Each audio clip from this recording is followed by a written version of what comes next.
एक बार राशिद अलवी जी आपके पास आना चाहूँगा।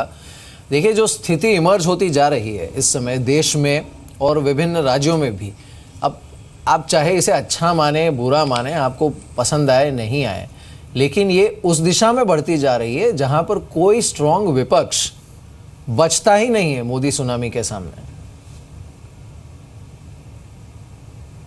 देखिए, मैं कहूँगा आपकी बात किसी हद तक बिल्कुल ठीक है, लेकिन अभी 2014 को बहुत वक्त नहीं गुजरा, 2.5 साल गुजरे।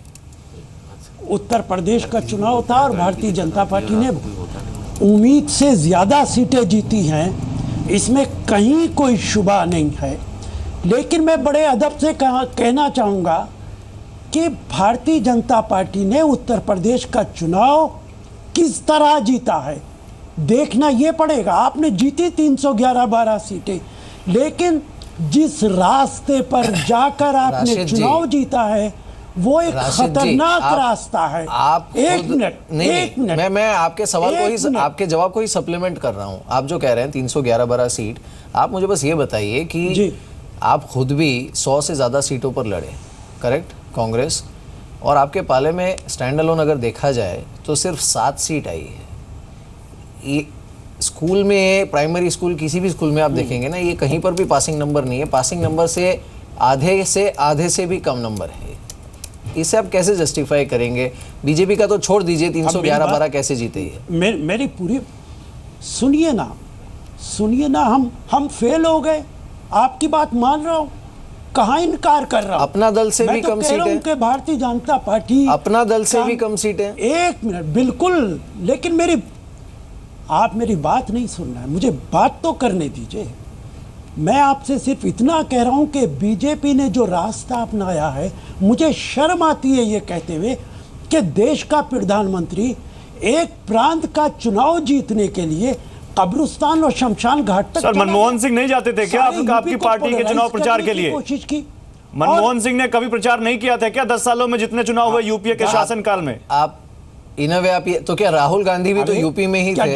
डॉक्टर मनमोहन सिंह ने कब्रिस्तान और शमशान घाट की बात की है। वो मुद्दा अलग हो सकता है सर, आप प्रचार की बात कर रहे थे। राशिद जी, ये आप कब्रिस्तान शमशान ठीक है, मौत के सौदागर तक की बातें हुई हैं कांग्रेस की तरफ से भी, ऐसा नहीं है नहीं हुई है। बड़ा डर ये है, एक मिनट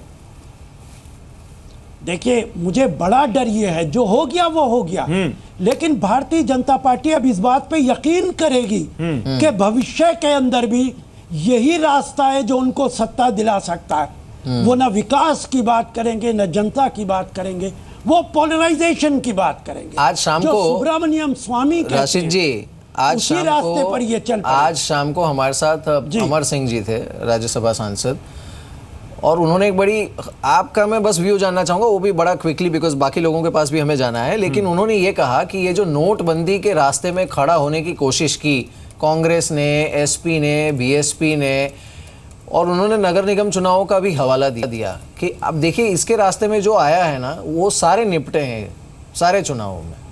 आपने कुछ मनोमंथन किया गया इस पर? देखिए, मैं एक बात नहीं, बिल्कुल आपकी बात से मैं सहमत नहीं हूँ। नोटबंदी से लोग बहुत परेशान थे। जब भारतीय जनता पार्टी ने देखा कि कहीं चुनाव हार ना जाएं, तो उन्होंने पूरे तरीके से कम्युनलाइज कर दिया उत्तर प्रदेश को, और उत्तर प्रदेश की जनता को बांटने का काम किया। मैं फिर कह रहा हूं, आपको मुबारकबाद देता हूं, आप जीते हैं, आप सरकार बना रहे हैं। सर, आप बड़े लीडर हैं, थोड़ा तो बड़ा दिल रखिए। अखिलेश यादव ने खुल के हार स्वीकारी है। अखिलेश यादव कितने जूनियर हैं आपसे, लेकिन उन्होंने हार स्वीकार की बड़े मन से और कहा कि जनता का जो सम्मान है वो मैं सम्मान करता हूं। तो सर, आप भी थोड़ा हार स्वीकारिए।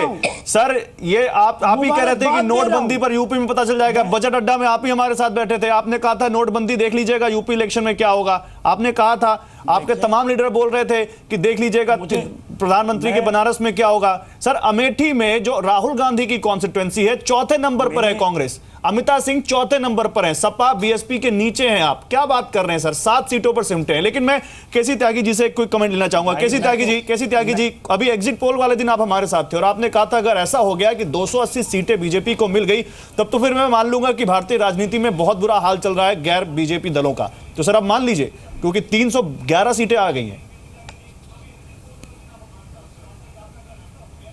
किसी राजनीतिक दल के द्वारा, मैं चूंकि मैं उत्तर प्रदेश से आता हूँ, ये ऐतिहासिक सफलता है और मैं अपने मित्र प्रभात जी को इसके लिए मुबारकबाद देना चाहता हूँ और अपने दूसरे मित्र राशिद अलवी जी से कहना चाहता हूँ कि इसी तरह का विशैला प्रचार और शायद इससे भी ज़्यादा विशैला बिहार में किया गया था। कौन सा मुद्दा छोड़ा गया, साड़ियाँ तक आई थी बंटने के लिए, लेकिन हमने अपनी जमीनी बूथ केमिस्ट्री को करेक्ट किया। 15 साल से हमारे रिश्ते नहीं थे आरजेडी के साथ, कभी हम कांग्रेस के साथ गठबंधन में नहीं रहे थे।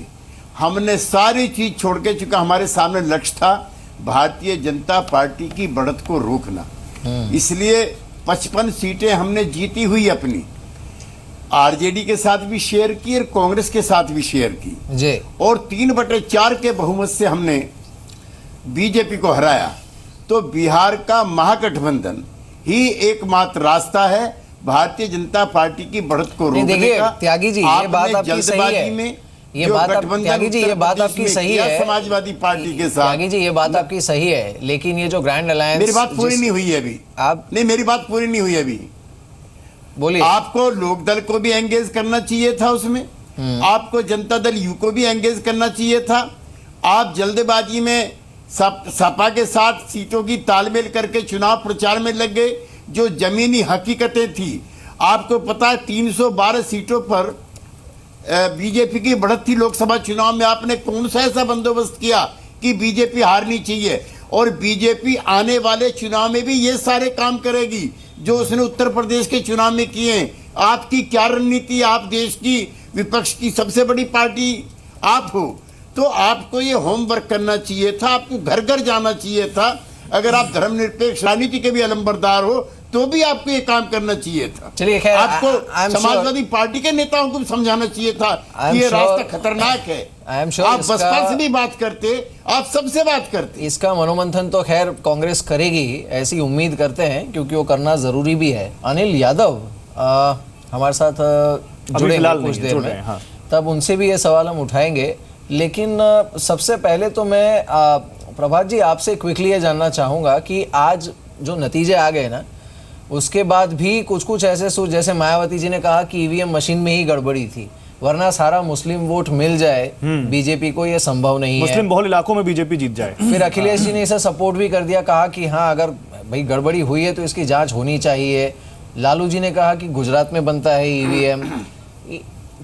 क्या रिएक्शन है आपका इस पर? देखिए, मैं दो बातें कहना चाहता हूं। क्या जनादेश का अपमान करने का अधिकार किसी को है? राशिद भाई समझदार हैं, क्या यह कहकर अपने को फारिग कर सकते हैं ऐसा आरोप लगाकर? क्या ये 22 करोड़ जनता का अपमान नहीं है उत्तर प्रदेश में? मैं केसी त्यागी जी से भी सहमत नहीं हूं, वो अपने विपक्ष को एक करें, कोई दिक्कत नहीं है, लेकिन इस तरह का जो मैंडेट मिला है उस मैंडेट के बारे में यह कहना कि कम्युनलाइज किया गया, ये शमशान और उसकी बातें की गई। सवाल क्या है, जनादेश किसको मिला है? और जनादेश को सिरोधार्य करने की ताकत होनी चाहिए। जो भारतीय जनता पार्टी जनता की सेवा करती है। मैं आपकी बात को यही रोकता हूं। एक मिनट रुकिए जरा। क्यों नहीं कहते हैं कि नरेंद्र मोदी सर्वमान्य नेता है, नरेंद्र मोदी गरीबों के नेता है? क्यों नहीं कहते कि नरेंद्र मोदी की नीतियां ठीक है? विरोध के लिए विरोध नहीं होना चाहिए, देश के समर्थन को देखना चाहिए, देश कहां जा रहा है। बिल्कुल।